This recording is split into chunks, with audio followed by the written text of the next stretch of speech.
오늘 본문은 박해를 받아 흩어진 나그네 된 신자들에게 위로의 메시지라기보다는 구원이 얼마나 영광스러운 것인지를 베드로가 설명합니다.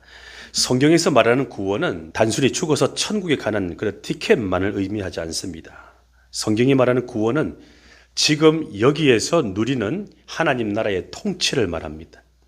죽어서 천국 가는 것은 이미 따놓은 티켓이니까 그건 걱정하지 않으셔도 괜찮고, 중요한 것은 사는 날 동안에 가정과 직장과 교회 모든 인간관계 속에서 하나님 나라의 통치를 받는 것을 의미합니다.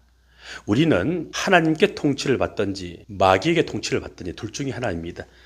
하나님께 통치를 받으면 평안이 있고 기쁨이 있고, 때로는 육신의 질병도 고침받게 되고 마음의 상처도 치유받게 되고 죄와 사단으로부터 자유하게 되는 것을 말하죠.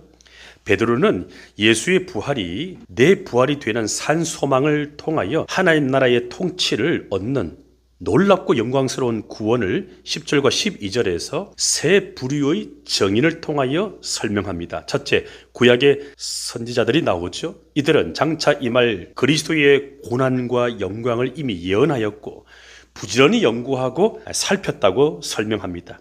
이러한 연구는 그들을 위한 것이 아니라 신약 시대의 성도들을 위한 것임을 구약의 선지자들이 계시로 알게 되었다고 말합니다. 두 번째로 복음 전파자들이 나옵니다. 성령을 힘입어 복음을 전파하는 것을 통하여 구원의 신비가 신약 시대의 신자들에게 밝히 드러났다고 말합니다. 세 번째는 천사들이 나옵니다. 이 천사들도 자세히 살펴보고 싶을 만큼 영광스러운 구원의 은총이 흩어진 나그네 된 여러분들에게 임했다고 설명합니다. 이렇게 놀라운 구원의 은혜가 고난당하는 현실의 회복의 능력으로 나타났다고 말합니다. 그러므로 여러분들은 지금 박해를 받아 흩어져 있는 고난을 겪고 있지만 자부심을 가지라고 말하고 있는 것이죠. 베드로가 강조하는 구원은 예수 그리스도의 부활 생명이 지금 내 안에서, 내 현실에서 작동하고 있는 살아있는 소망을 뜻합니다. 예수님께서 죽음을 이기시고 부활하셨다는 사실은 예수를 믿고 있는 우리 또한 죽음의 권세로부터 해방되었음을 보증합니다. 이게 기독교의 구원론입니다. 죽어서 천국에 가는 티켓만을 의미하는 것이 아닙니다. 그것도 포함되지만 지금 이 세상에서 누리는 회복의 은총을 말합니다. 우리가 살면서 죽고 싶을 때가 얼마나 많습니까? 정말로 죽음과 방불한 절망을 만날 때가 얼마나 많습니까? 절망에서 일어나는 힘은 나에게 있지 않고 무덤에서 일어나신 예수 그리스도를 믿을 때에 그 예수께서 부활의 은총을 우리에게 부어주심으로 말미암아 우리도 죽음과 방불한 절망에서 일어나게 된다는 것을 베드로가 말하고 있는 것입니다. 그래서 예수 그리스도의 부활 생명이 내 안에 있다. 이 산소망 때문에 내가 바닥에 떨어져도 다시 튕겨 올라올 힘을 예수님으로부터 받게 됨을 말합니다. 이게 기독교의 구원입니다. 그래서 내가 구덩이에 빠질수록 그때 나를 건지시는 구원의 능력을 경험하게 됩니다. 인생 살아가시면서 구덩이에 빠질 때, 낙심과 절망이 빠질 때, 그때 예수 그리스도의 구원이 나에게 임할 것을 믿고 부활의 은총이 나에게 임하기를 바라야 됩니다.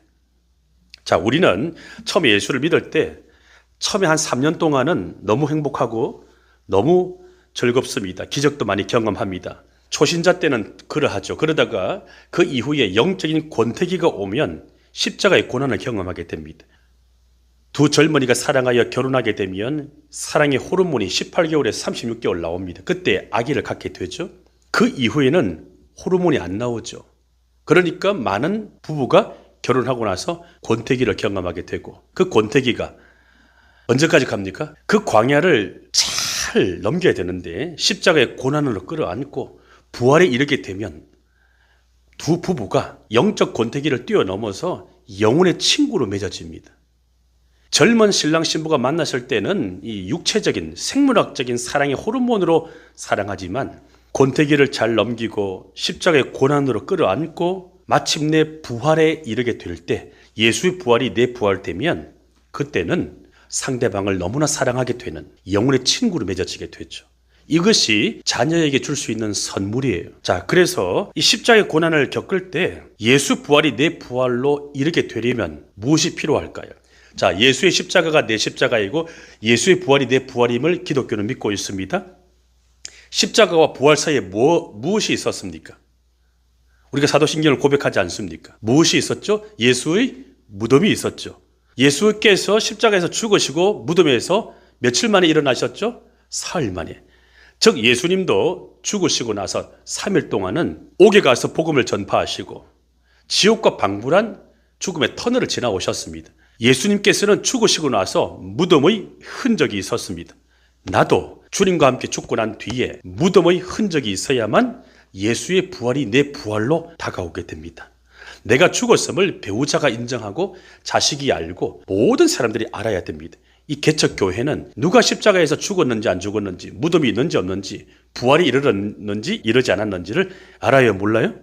다 알게 되죠. 그래서 개척교회에서 신앙생활을 하면 믿음이 자랄까요, 안 자랄까요? 믿음이 자랐죠. 이 은혜를 누리시기를 바랍니다.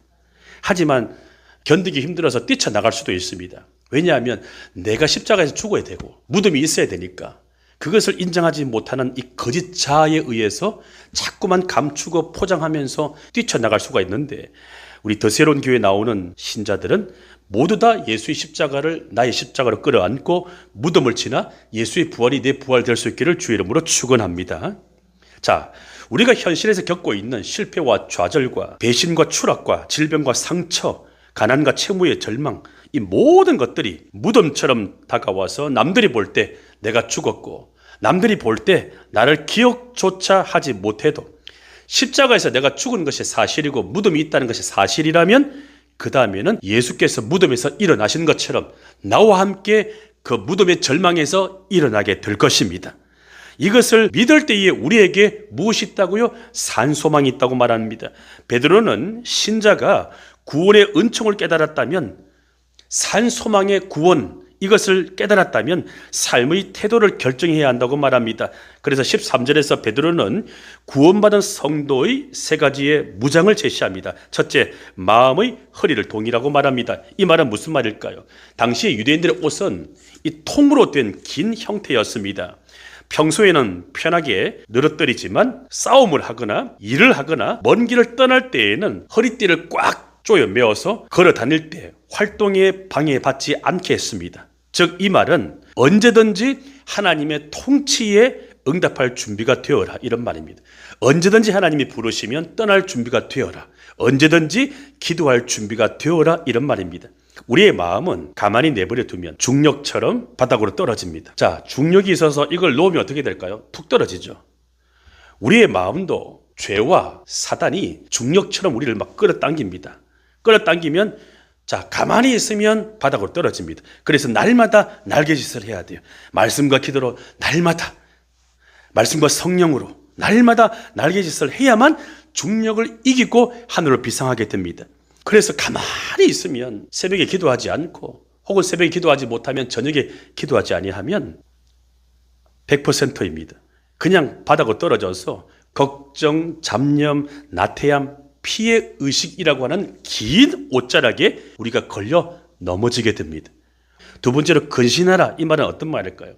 근신하라, 이 말은 술 취하지 않는 상태를 말하고 맑은 정신 상태를 말합니다. 다시 말하면 무엇에 취해서 정신이 흐트러져서 왜곡된 시선을 갖지 마라, 이런 말입니다. 그래서 성도는 날마다 이 안경을 깨끗한 천으로 닦아야만 주변이 깨끗하게 보이는 것처럼 날마다 내 눈을 말씀으로 닦아야 됩니다. 큐티를 해야 돼요. 새벽 설교를 큐티 설교를 하는 이유는 뭐냐면 한 명이라도 말씀의 거울을 비추어 보고 큐티를 좀 하도록 도와주기 위해서 이 큐티 설교를 하고 있는데, 저도 보람을 느낄 수 있도록 이 교회에 많은 사람들이 말씀으로 자기의 눈을 닦을 수 있는 이 큐티가 생활이 될 수 있는 그날이 오기를 소망합니다. 자, 그 다음에 끝까지 주의 은혜를 바라보라, 이 말은 무슨 말일까요? 마음의 허리를 동이고 근신한 후에 예수의 재림을 준비하라, 이런 말입니다. 끝까지 예수님이 오실 때까지 예수를 바라보아라. 자, 영성신학자 유진 피터선 목사님이 이러한 재림신앙을 가리켜서 한 방향으로의 오랜 순종, 이렇게 불렀습니다. 예수님께서는 하나님 아버지 한 분을 향하여 오랫동안 순종하셨습니다. 우리도 예수님처럼 오랫동안 순종해야 됩니다. 우리가 구원받은 목적은 예수님처럼 순종하기 위함이에요. 우리가 순종의 자녀가 되기 위해서 예수께서 십자가에서 피를 흘리셨습니다. 그러므로 상황이 좋아질 때만 예수를 믿고 따르는 것이 아니라 내 뜻대로 되지 않고 상황이 최악일지라도 우리가 구렁텅이에 빠질지라도 끝까지 예수를 붙드는 끈기를 가져야 함을 베드로가 말합니다. 이처럼 구원은 죽음 이후의 보험이 아니라 삶의 주권이 바뀌는 사건입니다. 내 삶의 통치권이 바뀌는 사건이에요. 그래서 베드로는 구원받은 성도로서 세 가지의 무장을 소개한 뒤에 14절부터 16절에서 구원받은 성도의 특징, 구원받은 성도의 정체성을 세 가지로 소개하면서 여러분들은 다르게 살아가라고 말합니다. 자, 첫째로 14절을 보면 구원받은 성도는 사욕을 추구하지 말아야 됩니다. 자, 14절을 한번 읽어보시겠습니까? 시작. 14절 하반절을 보면 예수를 알지 못했을 때 너희들이 따랐던 사욕을 본받지 말라. 이 사욕은 욕망을 말합니다. 우리의 육신적인 자아가 추구하는 욕망. 이 욕망은 어떤 욕망일까요? 성적인 욕망, 물질의 욕망, 자리의 욕망, 권력을 말하죠. 자, 그것을 추구하지 말라고 말합니다. 세속적인 욕망과 이별하라. 별세 신앙을 말합니다. 우리는 예수를 믿고 난 이후에 더 이상 소유를 통하여, 성과를 통하여, 남들의 인정을 통하여, 높은 지위를 통하여 나를 증명할 필요가 없습니다. 예수를 믿는 여러분, 세상 사람들처럼 돈을 많이 얻어야만 정말로 나는 행복한 사람이고, 또 남들보다 더 뛰어난 성과가 있어야만 내가 주목받을 수가 있고 행복한 사람이고, 또 남들에게 칭찬과 인정을 들어야만 직성이 풀리고, 높은 지위, 교회 안에서는 직분을 받아야만 내 존재감을 증명할 수가 있다. 이런 생각을 하게 되면 그것은 거짓 자아가 나를 속이는 것입니다. 그거 있으면 감사하고 없어도 그것에 연연해하지 말고, 우리는 하나님의 자녀이기 때문에 하나님을 아버지로 사랑하는 것으로 말미암아 내가 예배 드리는 그 기쁨 하나만으로도 만족할 수가 있어야 됩니다. 예수님이 그렇게 사셨거든요. 예수님은 하나님 아버지로 사랑하셨고 아버지 한 분만을 바라보면서 오랫동안 순종하셨습니다. 이것을 깨닫지 못하면 우리는 교회를 다니지만 세상 사람들과 똑같이 살게 되면서 결국 하나님의 영광이 우리의 삶에서 떠나게 됩니다. 저와 여러분들이 어디에서 행복을 찾습니까? 우리가 행복하기 위해서 교회에 옵니까? 거룩하기 위해서 교회에 옵니까? 자, 이 새벽에 이 성경 말씀으로 지금 말씀을 풀어서 말씀을 전하고 있습니다. 성경 말씀 읽으면 행복합니까? 불편합니까? 왜 불편할까요? 성경을 읽으면 너 죄인이야, 너 회개해야 돼, 네가 참아야 돼, 네가 십자가를 져야 돼, 이렇게 말을 걸어와요? 아니면 네 마음대로 살아, 네가 오라, 프라이버시를 잃어버리면 안 돼, 너 지금 행복해야 되는데 네 행복을 빼앗겼어, 그렇게 말합니까? 성경은 읽을수록 불편하죠. 우리가 죄인들입니다. 우리가 회개해야죠. 회개해서 하나님 부어주시는 기쁨과 그 평안과 그 은혜로 말미암아 나 같은 죄인 살려주신 주님 감사합니다. 그것에 감사하여 원수도 품고 사랑하는 거 아닙니까? 그러니까 교회 다니는 사람들도 거짓 자아에 속아서 몸만 교회를 왔다 갔다 하지 세상 사람과 똑같은 돈을 추구하고 권력을 추구하잖아요. 그래서 교회는 돈이 많으면 항상 문제가 됩니다. 자, 구원받은 성도의 정체성 두 번째는 무엇입니까? 순종하는 하나님의 자녀가 되는 것입니다. 14절 상반절에 보면 너희가 순종하는 자식처럼 이렇게 기록하고 있습니다. 우리가 구원받은 목적이 순종에 있다. 하나님의 아들 예수님이 십자가에서 죽기까지 하나님 아버지께 순종하신 것처럼 우리에게도 예수의 순종이 있어야 합니다. 왜냐하면 예수께서 우리를 대신하여 십자가에서 피 흘리고 죽으심으로 말미암아 우리가 구원받았기 때문에 우리는 하나님 아버지께 예수님 짤입니다. 그래서 성경은 우리가 하나님께 입양되었다고 말합니다. 하나님 입장에서 한번 생각해 보세요. 자기 아들을 십자가에서 우리를 대신하여 대속제물로 죽이시고 우리를 입양하셨습니다. 그러면 하나님 아버지는 내가 예수처럼 살아주기를 원할까요? 원하지 않을까요? 원하시죠. 그래서 내 육신적인 자아와 하나님의 열심 사이에 갈등이 일어납니다. 나는 이대로가 좋습니다.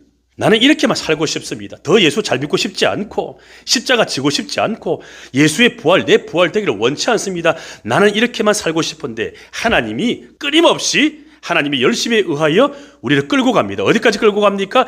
예수의 장성한 분량까지. 이것이 일평생 사는 동안에 우리에게 끊임없는 영적 전쟁임을 알아야 됩니다. 빨리 끝나려면 순종하면 빨리 끝나죠. 그래서 우리가 예수를 믿고 있다는 증거는 무엇입니까?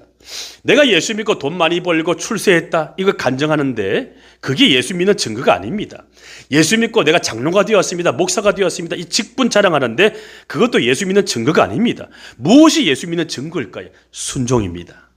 베드로는 순종이 바로 예수 믿는 증거임을 분명히 말합니다. 하나님의 아들 예수처럼 우리도 하나님의 자녀로서 순종할 수가 있어야 된다, 이렇게 말하고 있습니다. 자, 그래서 이 순종은 우리가 꼭 붙들어야 돼요. 세상에서의 순종은 두려움이나 보상 때문에 일어나죠. 군대와 같은 조직은 순종하지 아니하면 명령에 불복종하게 되면 영창 가게 되고 엄벌에 처하니까 순종합니다. 직장은 월급이라고 하는 밥줄이라고 하는 것을 윗사람이 지고 있으니까 순종합니다. 그래서 벌 받을까 봐 순종하거나 또 뭘 얻어내려는 거래 때문에 순종합니다. 기독교의 순종은 뭘 말할까요? 교회에서 순종은 뭘 말할까요? 하나님 아버지에게 사랑받는 자녀, 이 자녀됨을 통하여 자발적인 응답이 될 때 순종이 일어납니다. 그러므로 저와 여러분들이 하나님을 아버지로 사랑할 때에만 자발적인 순종이 일어나게 되는 것입니다. 안타까운 사실은 요즘 기독교인들에게 순종이 실종되었습니다. 가톨릭 신자들은 순종이 몸에 배어 있습니다. 그런데 개신교 신자들에게는 순종을 찾아보기가 어렵습니다. 그래서 요즘 시대의 목회가 어렵고 교회가 이 순종이 실종되었기 때문에 항상 수틀리고 아젠다가 부딪히면 항상 분열이 일어나는 곳이 이 개신교 교회입니다. 우리 더 새로운 교회는 순종을 몸에 배어 있는 연습을 통하여 하나님의 은혜를 더욱더 누릴 수 있기를 축복합니다.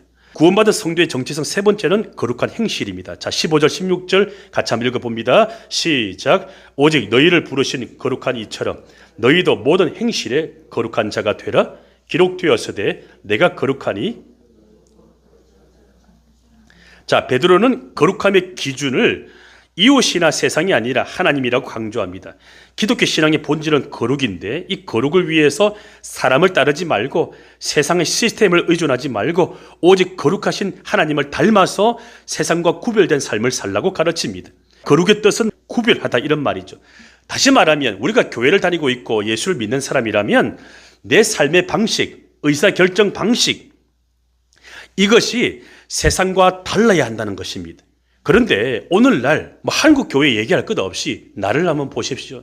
내가 뭘 의사를 결정할 때 무엇을 따릅니까? 사람들을 따르고 세상의 가치관을 따르지 않습니까? 이것을 베드로는 구별하여 잘라내라고 말합니다. 마치 배가 바다 위에 떠 있지만 바다 속으로 가라앉지 않는 상태, 이것을 가지라는 말입니다. 배가 언제 가라앉을까요? 구멍이 있으면 가라앉습니다. 그리고 성난 파도에 의해서 전복될 때 가라앉습니다. 다시 말하면 성도가 거룩의 능력을 추구하지 않으면 내 영성이 망가져서 내 영혼에 구멍이 생깁니다. 그리고 세상의 파도에 휩쓸려서 흔들리죠. 이게 바로 영적인 타락임을 알고 조심하라고 베드로가 말하고 있습니다. 저와 여러분들은 날마다 거룩의 능력을 실천함으로 말미암아 하나님이 거룩하시니 우리도 거룩하여 세상에 빠지지 않는 거룩한 성도들 될 수 있기를 축원합니다. 이 거룩은 생각으로 되지 않고요, 행실로 만들어집니다. 그래서 베드로가 뭐라고 말합니까? 여러분들을 성도로 불러주신 하나님이 거룩하신 것처럼 여러분도 거룩하시고 거룩한 행실을 추구하십시오. 오늘 하루 살아가시면서 한번 거룩한 행실을 연습해 보십시오. 내가 만나는 사람에게 좋은 말, 살리는 말, 세워주는 말을 해보십시오. 내 마음에 아직도 미움과 증오심이 있다면 하나님, 내가 내 마음을 다스릴 수가 없습니다. 성령으로 내 마음속에 홍수가 밀려와서 더러운 쓰레기들이 홍수에 의해 떠내려가는 것처럼 내 안에 있는 모든 미움, 증오심의 쓰레기들이 은혜의 홍수에 의해서 떠내려가게 해 주시옵소서. 2026년부터는 그래서 여러분들이 이런 칭찬을 들었으면 좋겠습니다. 여보, 당신이 많이 변했네요. 엄마, 아빠, 진짜 예수 믿는 사람 같아요. 아빠, 진짜 목사님 같아요. 저와 여러분들 이런 칭찬을 들을 수 있기를 주의 이름으로 축원합니다.